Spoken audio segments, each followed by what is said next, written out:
تیرے ابو کو آنے دے، اس کو دیکھتی ہوں. اچھا مارا، ابھی اس کو میں بھی چپٹ لگاتی ہوں، اس کو سزا دیتی ہوں. یا پھر زیادہ سے زیادہ جا مجھے مت ستا، ابھی میں کام کر رہی ہوں، اس نے تجھے مارا تو بھی مار لے، جا ادھر مت لا. یہ ماؤں کا انداز ہوتا ہے. ہم لوگ سماج میں رہے ہوئے لوگ ہیں اور خاندان میں پلے ہوئے لوگ ہیں، خاندانی معاملات کو بہت قریب سے جانتے ہیں. ہاں ایسی مائیں کہتی ہے، لیکن وہ ماں تھی. کیسی ماں تھی؟ جس کو نبیوں کے امام نے بیٹی ہونے کے بعد اپنی ماں کہا ہے. ہاں ام ابیہا ہے تو اپنے باپ کی ماں ہے. ہائے ہائے کیا پیار تھا باپ بیٹی کے اندر. نبی رحمت نے فرمایا تو ام ابیہا ہے، تو اپنے باپ کی ماں ہے، یا تو اپنے باپ کی ماں جیسی ہے. یہ بھی الگ عنوان ہے. یہ لقب کیوں ملا میں کئی جگہ بیان کر چکا ہوں، کبھی سننا چاہیں گے تو میں کبھی عرض کر دوں گا. لیکن سیدہ نے جب سنا کہ امام حسین کہتے امی بھیا نے مارا، تو سیدہ نے کیا کہا پتہ ہے؟ انہوں نے کیوں مارا، تم نے کیوں جھگڑا کیا، مجھے کچھ نہیں معلوم. میں تو صرف اتنا جانتی ہوں بیٹا، جب دو مسلمان آپس میں لڑتے ہیں تو اللہ دونوں سے ناراض ہو جاتا ہے. جب دو مسلمان آپس میں لڑتے ہیں، ماں کی تربیت ہے، توجہ ہے آپ کی، یہ تربیت کا انداز. آج ہمارے گھر میں تعلیم پر زور ہے، تربیت پہ زور نہیں. تربیت نہیں ہے. تربیت نہ ہونے کا نتیجہ ہے کہ ڈاکٹر بن گیا، معاف کرنا کوئی ڈاکٹر صاحب ہو تم برا مت ماننا، ڈاکٹر بن گیا، استنجا کا طریقہ نہیں آیا، تربیت نہیں ہے. ٹیچر بن گیا، کھانا کھاتے نہیں آیا، تربیت نہیں ہے. انجینئر بن گیا، بات کرنے کا ڈھنگ نہیں آیا، تربیت نہیں. پہلے ہمارے یہاں اتنی ڈگریاں نہیں تھی، لیکن تربیت کی برکت تھی کہ ہمارا ہر بچہ وہ ہوتا تھا جسے دیکھ کر دوسروں کے بڑے سدھر جاتے. تربیت تھی. تربیت کی بات کیا بتاؤں، علماء موجود ہے وہ جانتے ہیں.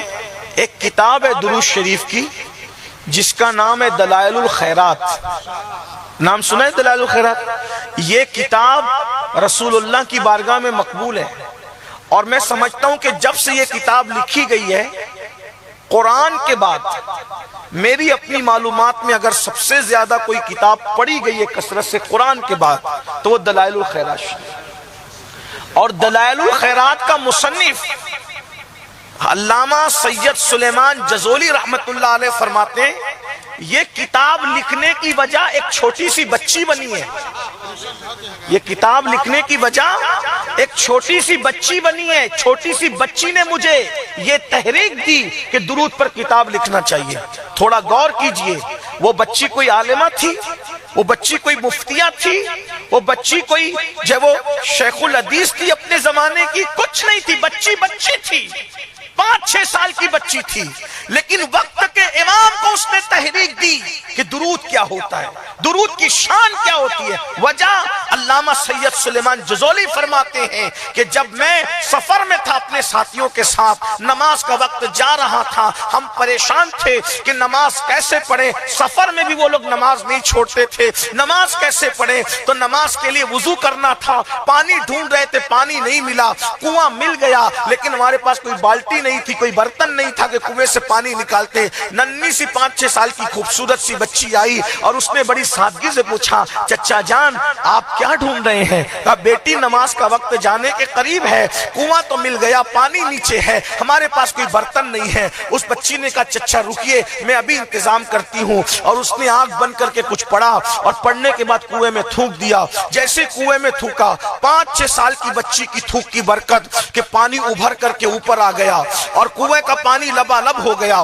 امام جزولی کہتے ہیں ہم نے جلدی جلدی وضو کیا اور بچی سے کہا بچی رکنا، تجھے اللہ کا واسطہ ہم تجھ سے 2 بات کریں گے. تو کوئی بہت بڑی نظر آتی ہے، بڑی عارفہ نظر آتی ہے، بڑی کاملہ نظر آتی ہے. پھر کیا ہوا؟ سلیمان جزولی فرماتے ہیں کہ ہم نے نماز پڑھی اور بچی سے کہا بچی تو بڑی عارفہ ہے، تیرے تھوک کی وجہ سے کنویں کا پانی اوپر آ گیا. کہا میں کوئی عارفہ نہیں، بس اتنی بات ہے، میری ماں جب بھی مجھے سلاتی ہے تو اپنی آغوش میں لے کے کہتی ہے نبی کا یہ معجزہ تھا، نبی کا یہ معجزہ تھا، نبی کا یہ معجزہ تھا، نبی کا یہ معجزہ تھا۔ تو میری ماں نے معجزہ بیان کرتے کرتے یہ بھی بتایا کہ بیٹی ہمارے نبی کی شان یہ تھی کہ جب وہ سوکھے کنویں میں تھوک دیتے تھے تو کنویں کے اندر پانی آ جاتا تھا، خالی کنویں میں اپنا لعاب ڈال دیتے تھے تو خالی کنویں میٹھے ہو جاتے تھے۔ میں کوئی ولیہ نہیں، عالمہ نہیں، عارفہ نہیں، بس بات اتنی میری ماں نے جو کہا تھا میرے دماغ میں بات بیٹھ گئی۔ تو میں نے سوچا نبی لعاب ڈال دیتے تھے تو پانی اوپر آ جاتا تھا،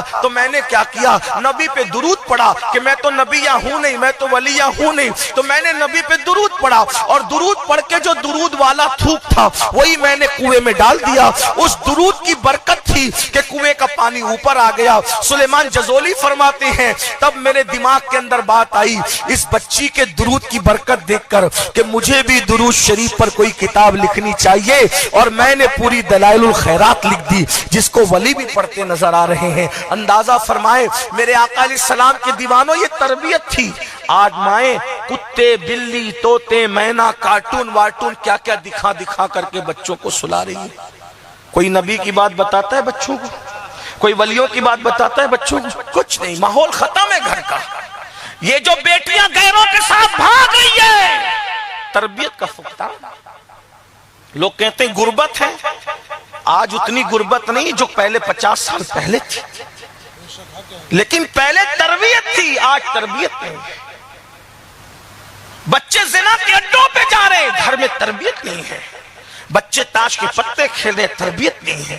بچے جوا کھیل رہے ہیں، چوری کر رہے ہیں، ڈکیتی کر رہے ہیں، نشے کر رہے ہیں، گھر میں تربیت نہیں ہے۔ تربیت کا ماحول بناؤ۔ امام حسین نے جب کہا ماں بھیا نے مار دیا تو کہا مجھے اس کا کوئی علم نہیں، مجھے اس سے کوئی سروکار نہیں کہ تمہیں کیوں مارا، تم نے کیوں لڑائی کی، میں تو بس اتنا جانتی ہوں بیٹا جب دو مسلمان آپس میں لڑتے ہیں تو اللہ ان سے ناراض ہو جاتا ہے۔ اب امام حسین نے جب سنا اللہ ناراض ہوتا ہے تو کیا کرتا ہے، تو اللہ ناراض ہوتا ہے تو جہنم میں ڈال دیتا ہے۔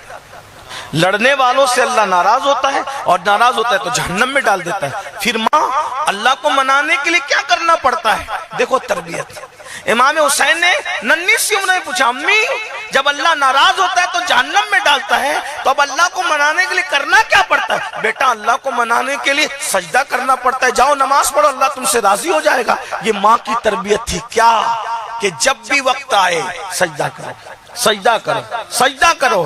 امام علی مقام نے ساری ذمہ داریاں نپٹا کر کے کیا کیا؟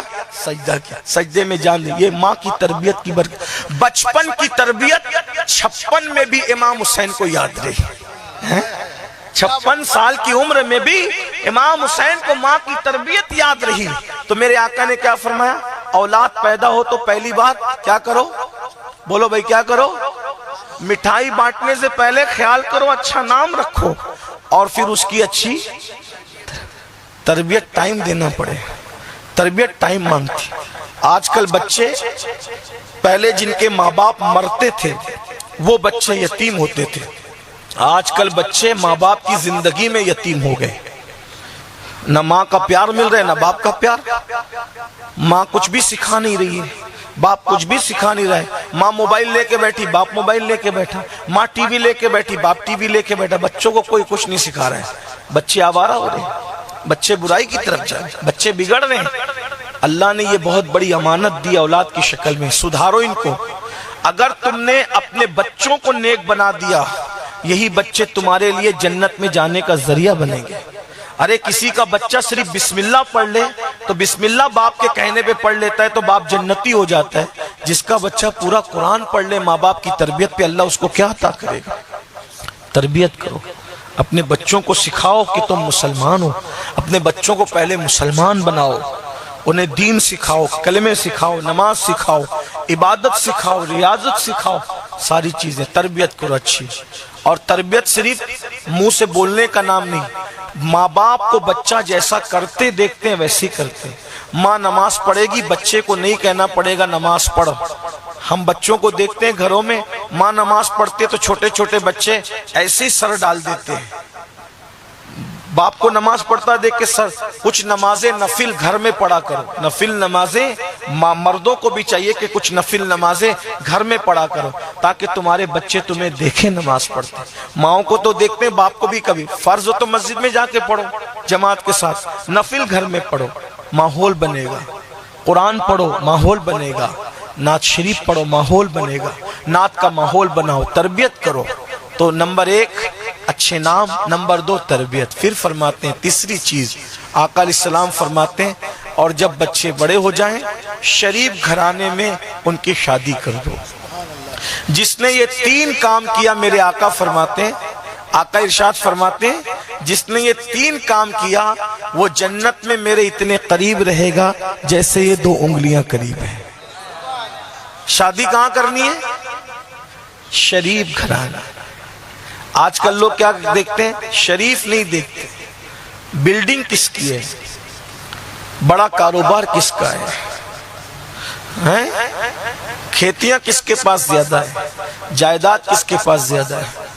یعنی لوگ دولت کے پجاری ہیں، شرافت کو نہیں دیکھ رہے، دولت کو دیکھ رہے ہیں. اور ایک بات بتاؤں، دولت سسرال سے کتنی کوئی لائے گا اور کون کس کو کتنا دے گا. ایک بات یاد رکھنا، کوئی محتاج کسی محتاج کو کیا دے سکتا ہے؟ بتاؤ کیوں دیکھتے ہو بلڈنگ شریف؟ ہاں بلڈنگ مل والا مل جائے تو اچھی بات ہے شریف کے ساتھ، کیونکہ بہت سے شریف لوگ بلڈنگ والے ہوتے ہیں، ایسا نہیں کہ نہیں ہوتے. ہر بلڈنگ والا غیر شریف نہیں ہوتا. لیکن پہلے شرافت دیکھو، پہلے نجابت دیکھو، پہلے پاکیزگی دیکھو، پہلے دینداری دیکھو. شرافت نہیں دیکھی جا رہی. بلڈنگ، مال، دولت، بلکہ ماں باپ تب یہ بھی نہیں دیکھتے کہ سٹے کا دھندا ہے کہ دارو کا دھندا ہے کہ شراب کا دھندا ہے کہ جوئے کا، بس مالدار ہے دے دو. حرام کاروبار کی جگہ اپنی بیٹی کو دینا اپنے ہاتھ سے اس کو جہنم میں ڈھکیلنے کے برابر ہے. ارے جو باپ اپنی بیٹی کو کنویں میں ڈھکیلے اس سے بڑا ظالم کون ہے؟ تو کنویں میں ڈھکیلنے والے سے بڑا مجرم حرام کاروبار کرنے والے کے گھر میں بیٹی دینا ہے کہ اس نے تو کنویں میں ڈھکیلا اور اس نے تو اپنی بیٹی کو جہنم میں ڈھکیل دیا. کیوں نہیں دیکھتے حلال؟ کیوں نہیں دیکھتے شرافت؟ آپ کو بتاؤں کیا پہلے کے لوگ کیا شرافت دیکھتے تھے. اب میں بات اس پہ ختم کرتا ہوں کیونکہ یہ تیسرا پوائنٹ ہے، آخری پوائنٹ. میں نے کہا تھا نکاح کی محفلیں جلدی ختم کریں گے، اب وہ جلدی سے بھی آدھا گھنٹہ اور زیادہ ہو گیا. ہاں سردی کا موسم ہے. ہاں ماشاء ہے، سبحان اللہ. تو درود شریف پڑھنے تو اتنے سارے درود پہنچ جائیں. صلی اللہ علیہ نبی علمی والی وصحبہ صلاۃ و سلام علیک یا رسول اللہ صلی اللہ تعالی. مولا علی کے ایک مرید اور شاگرد اور خلیفہ ہیں، بہت بڑے بزرگ، خیر التابعین، سید التابعین، اپنے زمانے کے بہت بڑے عالم حضرت سیدنا سعید ابن مسیب، بہت بڑے عالم. سعید ابن، یہ مولا علی کے مرید تھے، شاگرد تھے. یہ سعید بن مسیب کون ہے؟ سنیں، توجہ ہے آپ کی. پہلے میں ان کا تعارف کرا دیتا ہوں. سعید بن مسیب کون ہے جانتے ہیں آپ؟ سعید ابن مسیب وہ ہیں رضی اللہ تبارک و تعالیٰ عنہ. وہ واقعہ کربلا ہوا تھا تو 3 دن تک مسجد نبی میں گھوڑے بندھے تھے، نماز نہیں ہوئی تھی. یہ ساری روایت کس نے بیان کی؟ سعید بن مسیب نے. وہ فرماتے ہیں کہ میں دیوانہ پاگل بن کے پھرتا تھا، حالانکہ میں پاگل نہیں تھا. میں دیکھتا تھا کہ یہ کر کیا رہا، مجھے پکڑے بھی تھے، مارا بھی تھا، لیکن میں نے دیوانوں جیسی حرکت کی تو مجھے پاگل سمجھ کے چھوڑ دیا. یہی سعید بن مسیب کہتے ہیں 3 دن تک جب مسجد نبوی میں نماز نہیں ہوئی تو مجھے ٹائم کیسے پتا چلے کہ یہ اذان کا وقت ہوگا، نماز کا وقت ہوا؟ تو جب اذان کا وقت ہوتا تھا تو قبر نبی سے اذان کی آواز آتی تھی، اور جب نماز کا وقت ہوتا تھا تو حضور کے مزار سے نماز پڑھنے کی آواز آتی تھی. تو میں سمجھ جاتا تھا کہ نماز کا ٹائم ہو گیا. اس سے پتہ چلا کہ صحابہ اور تابعین کا عقیدہ کیا تھا؟ تو زندہ ہے واللہ، تو زندہ ہے واللہ، میری چشم عالم سے چھپ جانے والا ہے نا. اب یہ سعید بن مسیب ہیں، ان کی بیٹی بڑی خوبصورت تھی اور بہت بڑی عالمہ تھی. دیکھو شرافت، اس پہ بات میں پوری کروں گا. کیا اللہ اکبر. سعید بن مسیب مولا علی کے مرید اور شاگرد، ان کی بیٹی خوبصورت بھی ہے، بڑی عالمہ بھی ہے. ایک وقت کا بادشاہ تھا، اس کا نام تھا عبد الملک بن مروان. یہ بادشاہ تھا، مروان کا بیٹا عبد الملک بادشاہ تھا. اس نے اپنے بیٹے ولید کے لیے حضرت سعید ابن مسیب سے کہا کہ سنا ہے کہ تمہاری بیٹی بہت خوبصورت ہے، بہت حسین ہے، میرے بیٹے ولید کے ساتھ تم اپنی بیٹی کا نکاح کر دو. بہنوں کی توجہ، کیونکہ عورتیں رشتوں کے معاملے میں بہت گڑبڑ کرتی ہیں. اگر شریف اور اچھے گھر کا رشتہ آئے، اگر شریف اور اچھے گھر کا رشتہ آئے تو عورتیں کہتی وہ تو غریب لوگ ہیں، ہماری بیٹی کو کیا کھلائے گا، کیسے رکھے گا، بیوٹی پارلر میں کیسے لے جائے گا، گھمانے پھرانے کیسے لے جائے گا. عورتیں اس میں بہت جہالت کرتی ہیں، اور کبھی کبھی عورتیں اتنا طوفان بپا کرتی ہے کہ مردوں کو سرنڈر ہو جانا پڑتا ہے. لیکن میں اپنی بہنوں سے کہتا ہوں، شرافت کو اور دینداری کو اہمیت دو. دیکھو کروڑ پتی بھی 2-3 ہی روٹی کھاتا ہے اور غریب بھی 2-3 ہی روٹی کھاتا ہے. کروڑ پتی بھی ایک وقت میں ایک ہی ڈریس پہن سکتا ہے اور غریب بھی ایک وقت میں ایک ہی ڈریس پہنتا ہے. محل میں رہنے والا بھی 2 گز زمین قبر میں جائے گا اور جھوپڑے میں رہنے والا بھی 2 گز زمین قبر میں جائے گا. فائدہ کس کا ہے؟ نہ بلڈنگ والے کا نہ جھوپڑے والے کا. فائدہ اسی کا ہے جو اللہ کو راضی کر لے. بس نہ میں بلڈنگ کی حمایت کر رہا ہوں، نہ جھوپڑے کی مخالفت، نہ جھوپڑے کی حمایت کرنا اور بلڈنگ کی مخالفت. میں جھوپڑے اور بلڈنگ میں فرق نہیں کرتا، کیونکہ میرا تصوف قادریت ہے. اگر اللہ نے نوازا تو بلڈنگ میں رہو، نہیں نوازا جھوپڑے میں رہو. جھوپڑے میں رہو یا بلڈنگ میں رہو، اس سے بحث نہیں. بحث اس سے ہے اللہ کو راضی رکھو.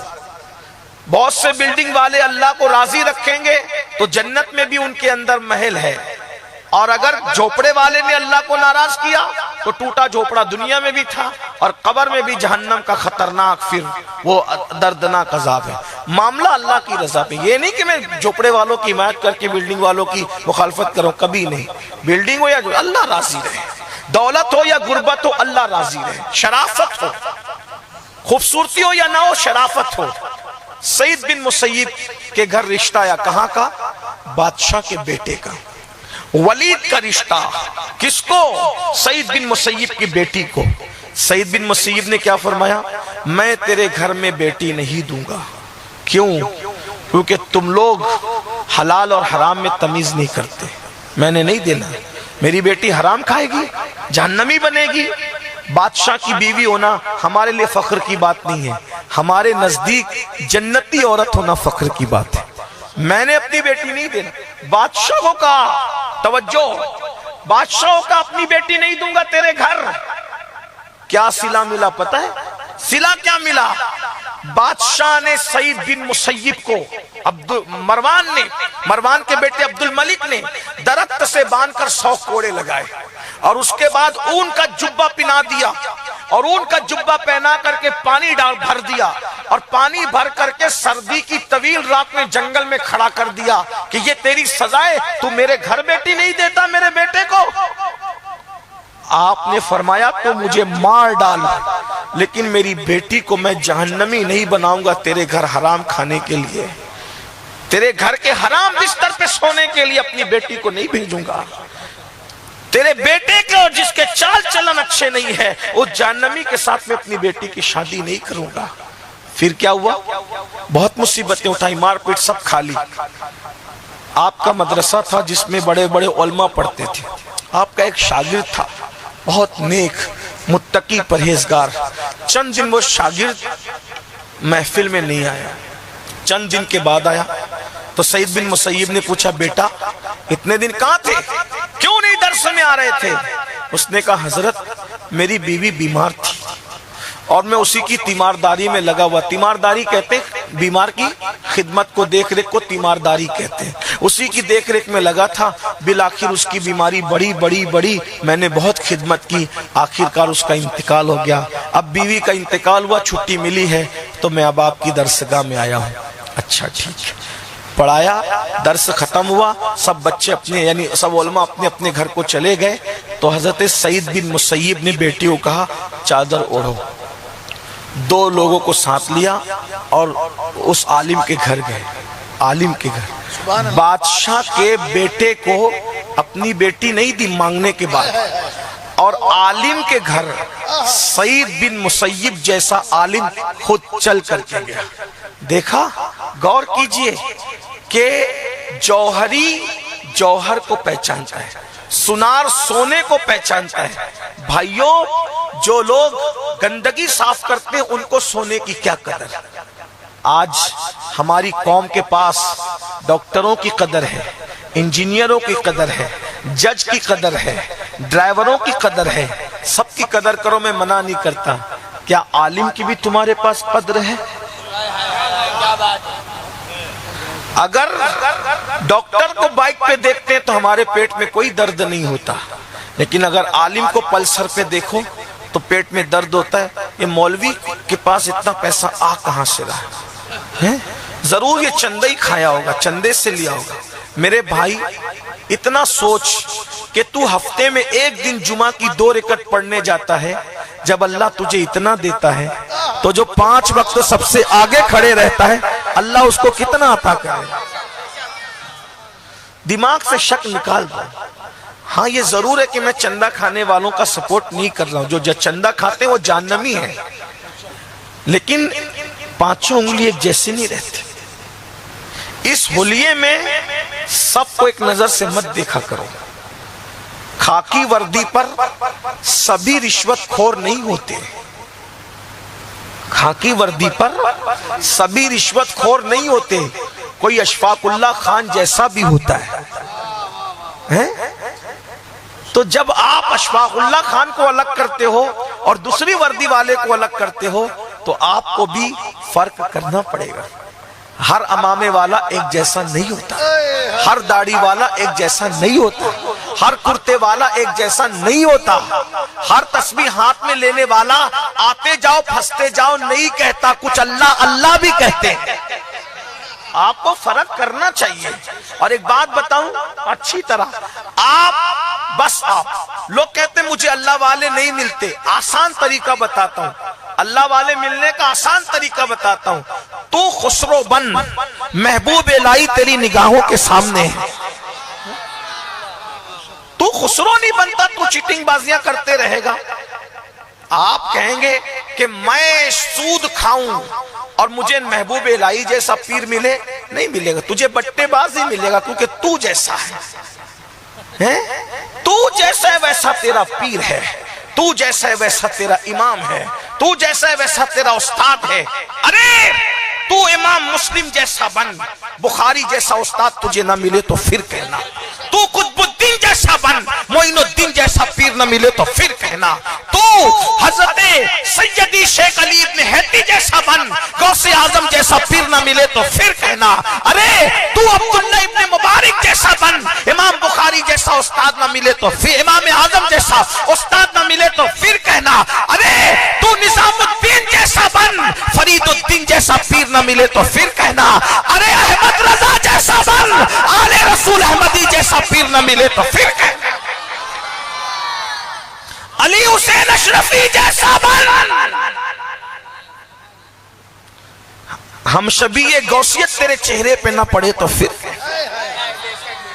بات اپنے بننے کی. ہم بننا نہیں چاہتے اور کہتے ہیں ایسا ہو وہ ویسا ہو. خود سدھرو. جس دن میں سدھر جاؤں گا اس دن کائنات سدھر جائے. میں سدھرنا نہیں چاہتا, میں کہتا ہوں تم سدھرو, تم کہتے تم سدھرو, تو قصہ ختم ہے. ایسے نہیں ہوتا. اور کچھ لوگ کہتے ہیں میرے اکیلے کے بگڑنے سے کہتے, تیرے اکیلے کے بگڑنے سے پوری دنیا بگڑی ہے.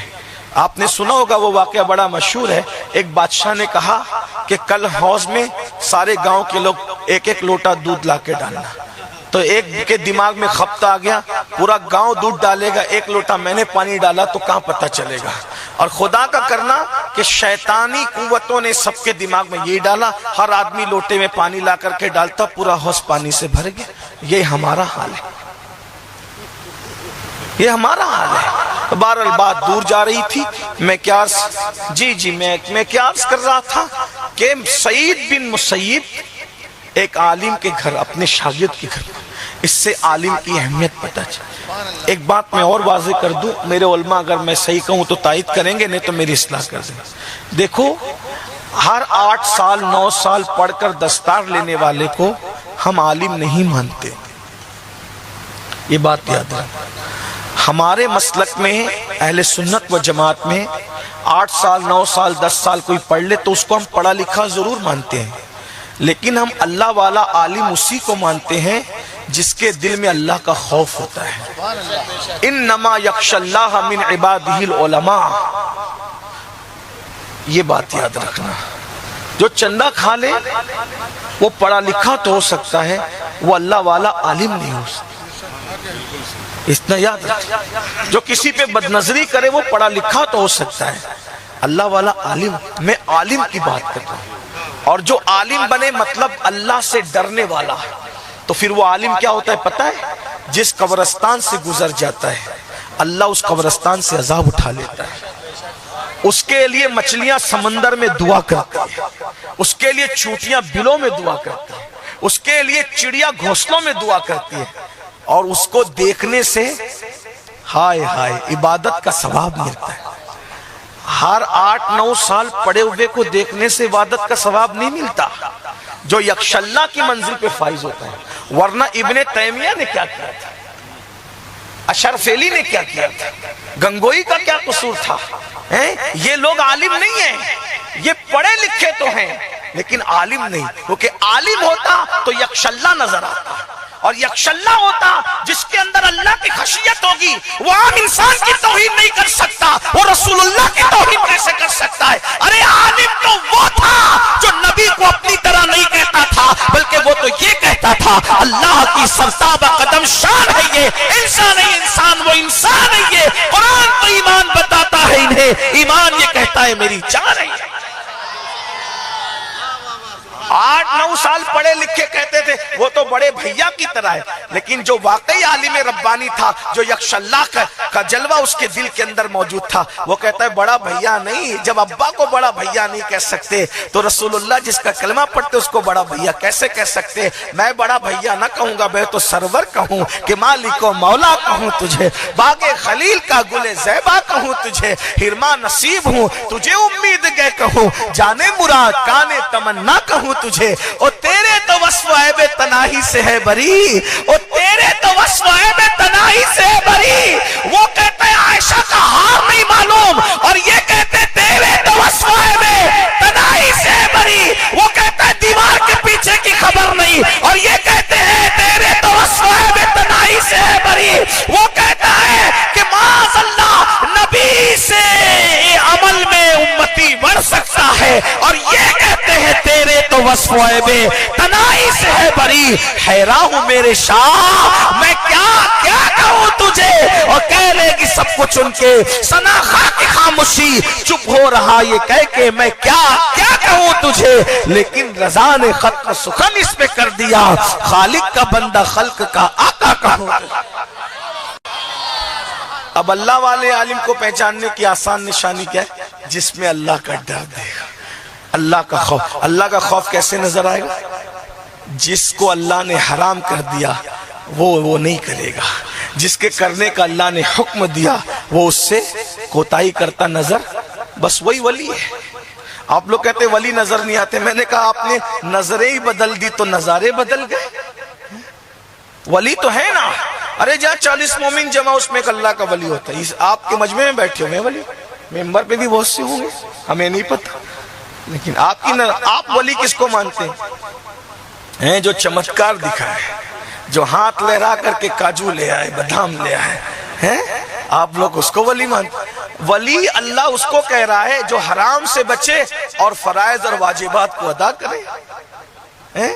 لیکن آپ ولی کس کو؟ جس کے 10 ہاتھوں میں 10 انگلیوں میں انگوٹھیاں ہو، جس کی چال دیکھ کر کے آپ کو لگے کہ کوئی نازک حسینہ جا رہی ہے، آپ اس کو ولی کہتے ہو؟ کیا پاگل پن ہے؟ نظریں بدل گئی تو نظارے بدل۔ قرآن کہتا ہے ولی وہ ہوتا ہے جو چلتا ہے تو اللہ کے خوف سے لرزتے ہوئے چلتا ہے۔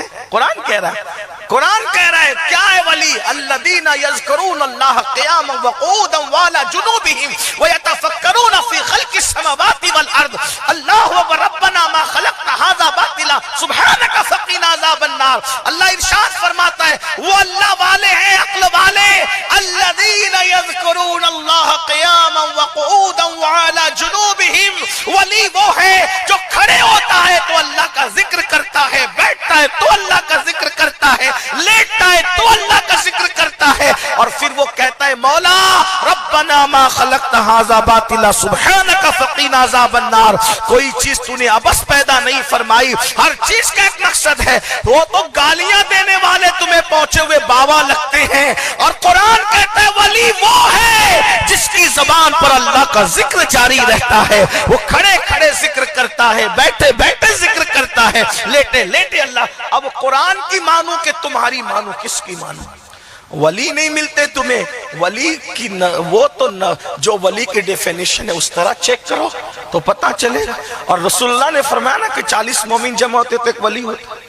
میرے ایک عزیز نے مجھ سے کہا کہ حضرت ولی نظر نہیں آتے. ناظم ہیں جلسے میں نظامت کرتے ہیں, کہا بابو آپ جب جلسے میں جاتے ہیں تو سینکڑوں ہوتے ہیں, جہاں ہزاروں کا مجمع وہاں سینکڑوں میں, جہاں سینکڑوں کا مجمع درجنوں میں, جہاں درجنوں کا مجمع 4-6 تو موجود ہوتے ہیں.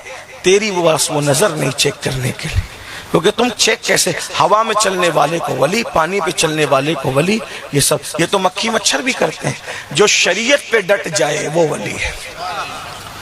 اس نظر سے دیکھو پھر آپ کو اپنی مسجد کا امام بھی ولی نظر آئے, آپ کو اپنی مسجد کا امام بھی ولی نظر ہے, آپ کو اپنا آیا ہوا خطیب بھی اللہ والا نظر. آپ اس نظر سے دیکھتے ہی نہیں, آپ تو انہیں حقیر نظر سے دیکھتے. یہ 2 کوڑی کا مولوی, یہ آج کل یہ تانا دیا 2 کوڑی کا مولوی. میں پوچھتا ہوں, غصے میں نہیں کہہ رہا ہوں لیکن سمجھانے گے, یہ جس کو 2 کوڑی کا مولوی کہہ رہے ہو نا, اگر آپ کے ابا جی کا نکاح آپ کی امی کے ساتھ اس مولوی نے نہ پڑھایا ہوتا تو آپ کی ماں کبھی آپ کے باپ پہ حلال نہ ہوئی ہوتی. جس نے آپ کی ماں کو آپ کے والد کے لیے حلال کرنے کا ذریعہ بنا, اسے 2 کوڑی کا مولوی کہتے ہو. جو تمہارے کان میں اذان دینے سے لے کے تمہیں بسم اللہ سے لے کے والناس پڑھانے والا, اسے 2 کوڑی کا مولوی کہتے. ڈاکٹر نے کیا دیا؟ دوا دیا, عزت ہے, سر پہ مخالفت نہیں. ٹیچر نے کیا دیا؟ سائنس پڑھایا, جغرافی پڑھایا, الجبرا پڑھایا, جیومیٹری پڑھایا, یہی نا. سیٹ نے کیا دیا؟ نوکری دی. اور جسے 2 کوڑی کا مولوی کہتے ہو, اس نے تمہیں اللہ کی کتاب پڑھائی ہے. ساری ڈگریاں قبر کے باہر پڑی رہ جائے گی, قرآن کا پڑھنا قبر کے اندر بھی ساتھ جائے گا. اس کو تم 2 کوڑی کا مولوی کہتے ہو؟ شرم نہیں آتی آپ کو؟ پھر مرو گے تو جسے ساری زندگی حقارت سے دیکھتے رہے 2 کوڑی کا مولوی کہہ کر, یہی 2 کوڑی کا مولوی تمہارا جنازہ پڑھائے, اور یہ جنازہ نہ پڑھائے تو تمہاری بخشش ہوگی. تم انہیں 2 کوڑی کا صرف ان کی غربت کی وجہ سے. کب تک علماء کی غربت کا ناجائز فائدہ اٹھاؤ گے؟ سنو, علماء کا مذاق اڑانے والوں اس مجمع میں نہیں ہوں گے, لیکن انٹرنیٹ کے ذریعے پوری دنیا میں آواز جاتی ہے. غریب نواز کا مہینہ چل رہا ہے, اور آج 14 رجب تھی, غریب نواز کی پیدائش کا دن گزرا. کل 13 رجب میرے مولا کی پیدائش کا دن گزرا, 14 رجب میرے مرشد غریب نواز کی پیدائش کا دن. سبحان اللہ. اور ابھی 22 رجب آئے گی, وہ میرے امام جعفر صادق کی غوثیت کا دن ہوگا. پھر 27 رجب آئے گی, وہ میرے نبی کے لامکاں پر جانے کی رات ہوگی. رجب میں کیا کیا ہے, سبحان اللہ. ہائے ہائے ہائے. بہرحال اللہ اکبر. غریب نواز کا مہینہ. غریب نواز فرماتے ہیں ایک شخص مرا. توجہ کرنا, علماء کا مذاق اڑانے والوں, پیروں کا مذاق اڑانے والوں, سادات کے کو دیکھ کر کے جو وہ ناک چڑھانے والوں, سنو, غور سے سنو, غور سے سنو. غریب نواز خود فرما رہے ہیں, غریب نواز کو مانتے ہو نا, خود فرما رہے ہیں. ایک شخص مرا, مرنے کے بعد جب اس کو اس کی قبر میں رکھا گیا تو اس کا منہ قبلے کی طرف کرتے تھے, مگر قبلے سے بار بار پھر جاتا تھا, بار بار پھر جاتا, بار بار پھر جاتا. ادھر قبلے کی طرف کیا پھر گیا, پھر قبلے کی طرف کیا پھر گیا. کسی اللہ والے نے کہا تکلیف مت کرو, پوری زندگی بھی اس کا منہ قبلے کی طرف کرو گے تو کبھی قبلے کی طرف نہیں رہے گا. کیوں؟ کیونکہ جب یہ علماء, سادات اور پیروں کو دیکھتا تھا